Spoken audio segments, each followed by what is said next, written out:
Where is Harrier? Why are you reviewers so biased to foreign brands? How much money do they pay you? Being an Indian, try to promote Indian cars and help Indian manufacturers. You reviewers are so disappointing.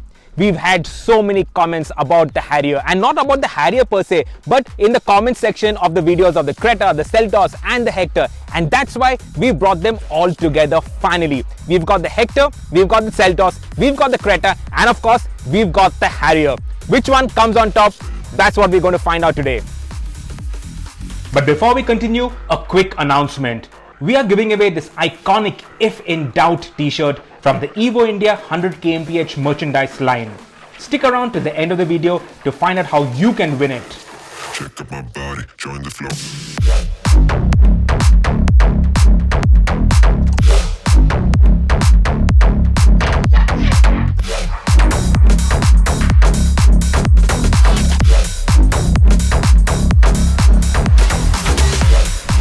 We start with the Tata Harrier because this is the SUV that you all want to know about. Now, we already did a first drive on the Tata Harrier just before the lockdown hit, and that video is up on the YouTube channel. But just to recap what's new on the 2020 Harrier. So first things first, the engine, it's now upgraded to 170 PS, that's 168 bhp, so it is more powerful. The NVH, it has become better. So inside the cabin, it is far more silent, far more refined than before.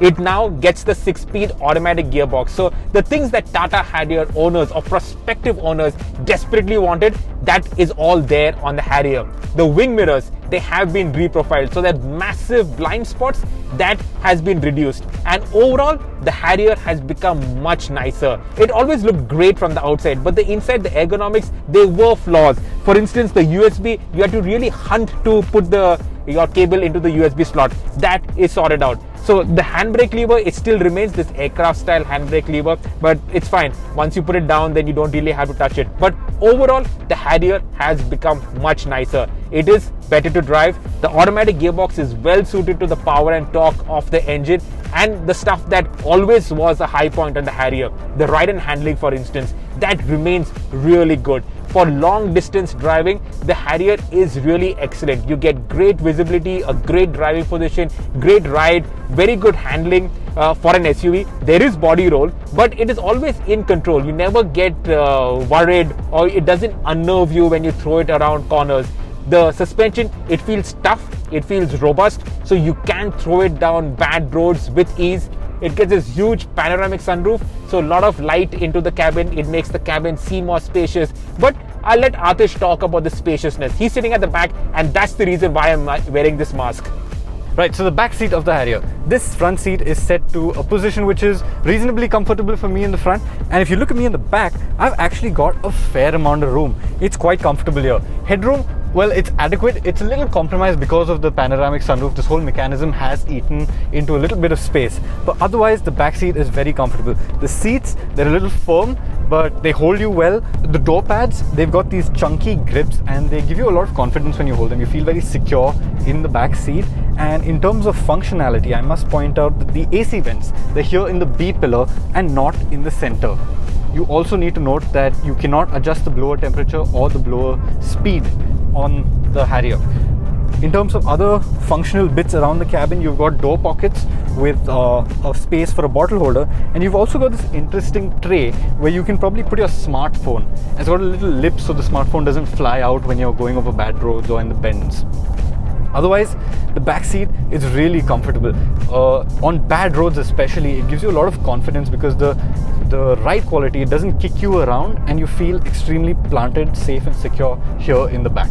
And I think that is the key USP on the Harrier. It's excellent ride and handling, which is so well suited to our indifferent roads that we find in India. And of course, the masterpiece that is Pratap Bose's styling on the exterior.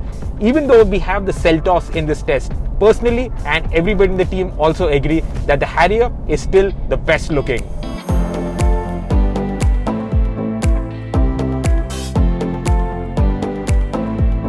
From the Harrier, we move to the Hector.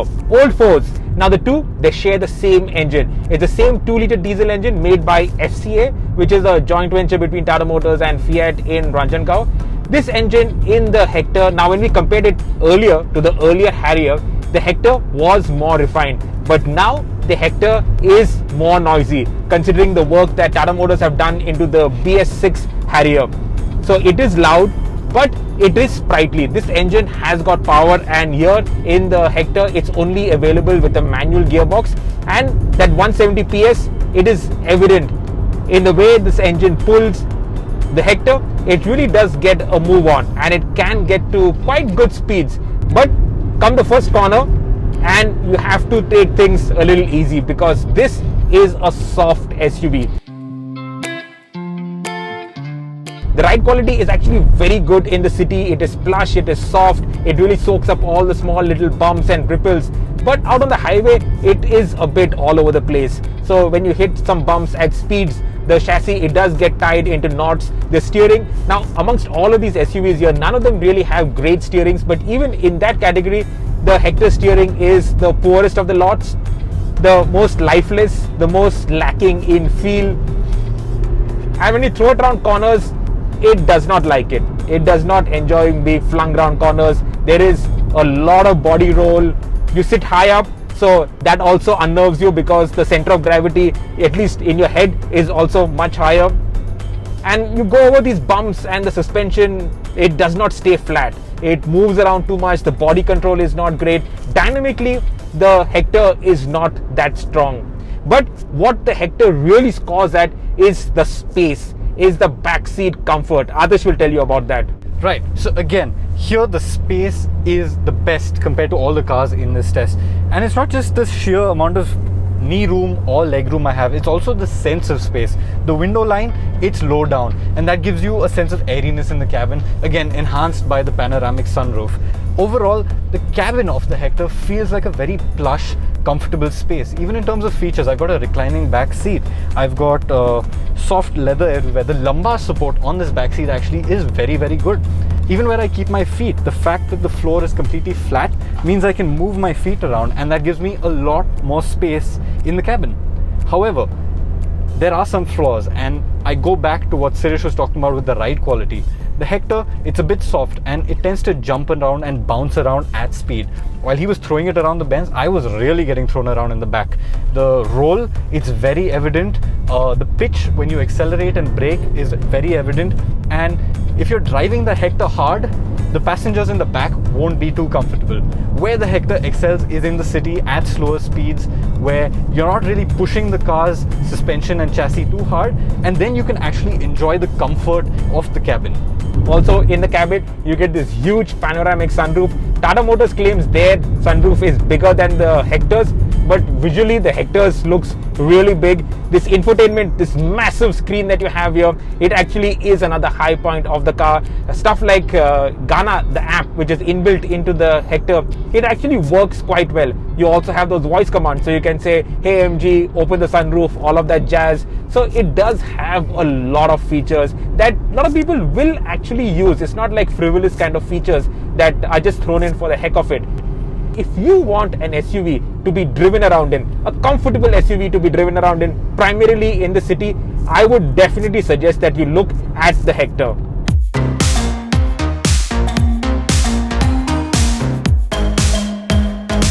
Now we move to the Seltos. We've got the diesel with the automatic gearbox. This is the 1.5 diesel, made it to a 6-speed automatic gearbox. It's not a twin clutch gearbox, but immediately what you do realize is that the NVH on the Seltos is far better than either the Hector or the Harrier. At these speeds, it is absolutely silent. You can't hear anything. There's a little bit of tire and road noise that comes in, but apart from that, the noise from the engine is absolutely quiet. There is really nothing. Also, the engine, it actually does feel quite peppy. So if you really step on it, then you can hear the engine a bit.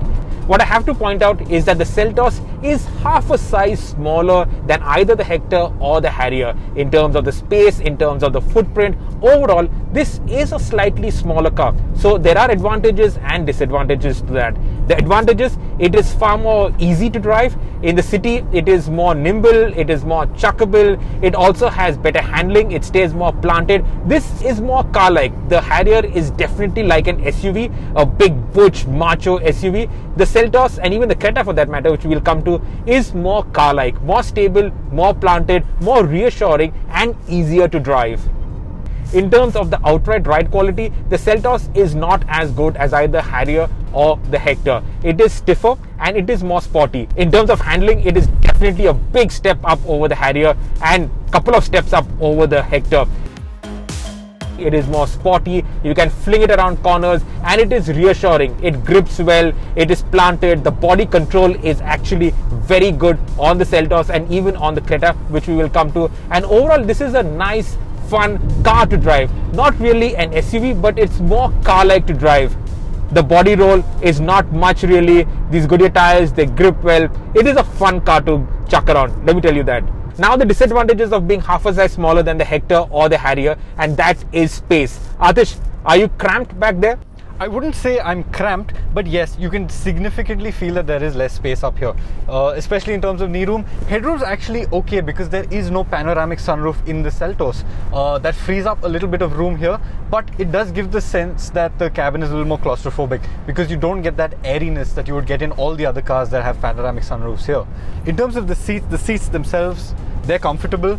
You sit fairly low down compared to the Hector, and that gives you a more reassured feel here in the back. In terms of features, you get these sun blinds, you get air vents at the back, you've got a USB port here, and overall it's a well-designed space. You also get reclining seats, and I've got it reclined to the most furthest back position, and yeah, I'm fairly comfortable here. Another disadvantage of the Seltos with its smaller footprint has to be the width. 3 abreast here will be a squeeze compared to what they would be in the Hector or the Harrier. And does it have a flat floor? No, actually, there's a slight ridge in the floor here, despite this being front-wheel drive. What you also get is an air purifier, which actually in this day and age does make a huge difference to see your AQI index. As for the Seltos, I really like the way it looks, the way it drives, the way it handles, the refinement of the powertrain. This is not a twin clutch like I mentioned, it's a normal automatic, but still the shift speeds are as quick as you would expect from something that is targeted at this audience. And overall, as a car to drive on a daily basis, this definitely would be my top picks.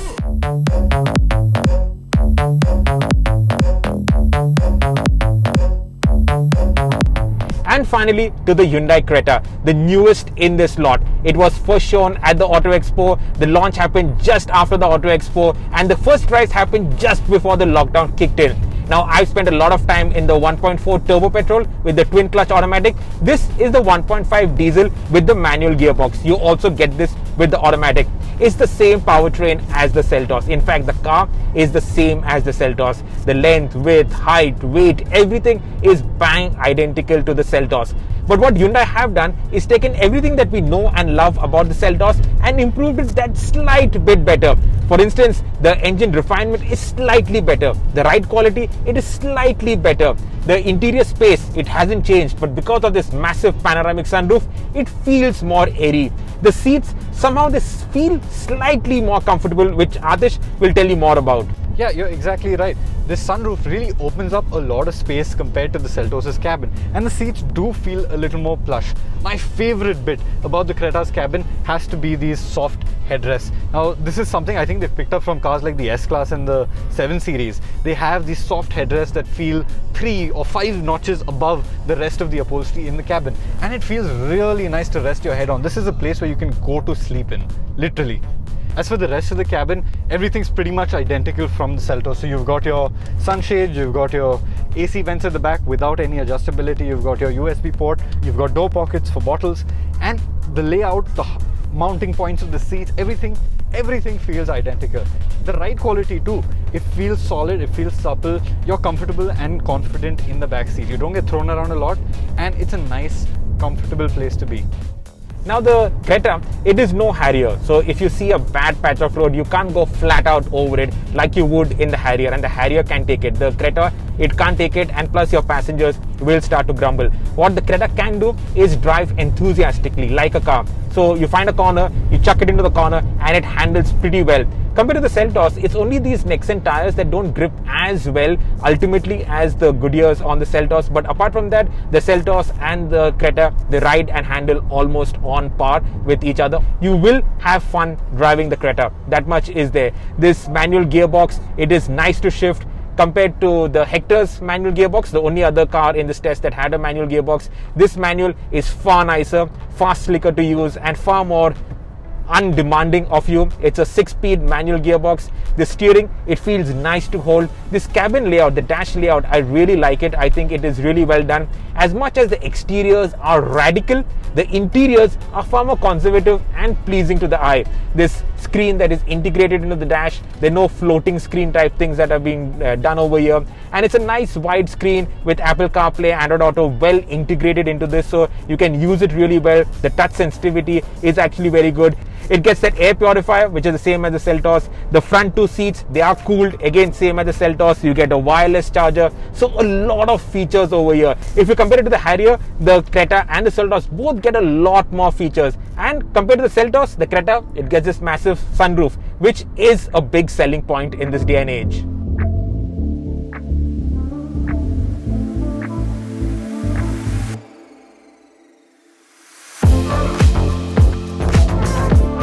This verdict is going to be contentious, and I'm sure a lot of you all will have comments. So drop all of those in the comment section below and I will answer all of that. As for these 4 SUVs, I'm going to take you through each one by one and tell you what are the strengths and the weaknesses. Now, between the Hector and the Harrier, and compared to the Creta and the Seltos, these two are half a segment above in terms of space and also in terms of that feel, that SUV feel that they give you. The Hector, I'll tell you what's the strength. Its strength is its space, its comfort. It is very comfortable. Now that soft suspension, it does not really like being thrown around corners, and it is no fun to drive. But honestly, if you want something that is spacious, tech-laden and comfortable to be driven around to work, chauffeur driven in the city, the Hector, I would definitely suggest that you look at it.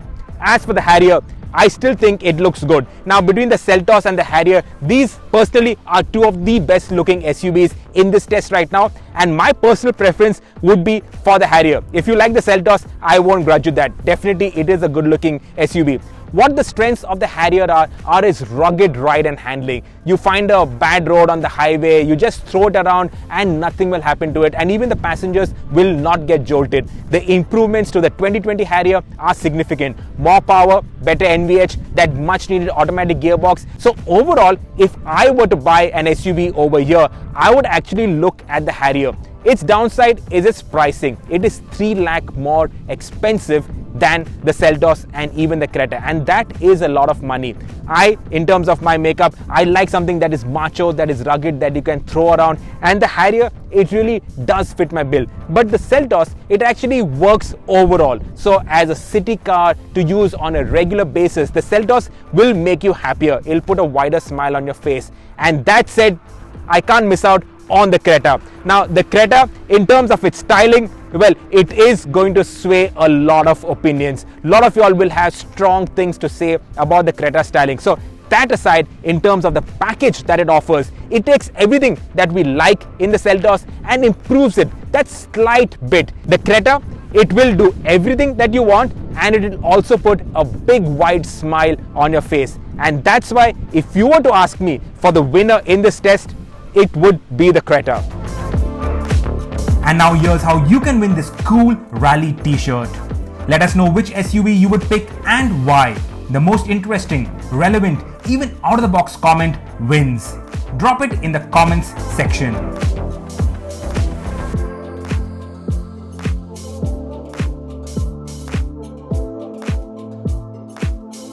Subscribe to the Evo India channel and hit the bell icon to keep pace with the thrill of driving.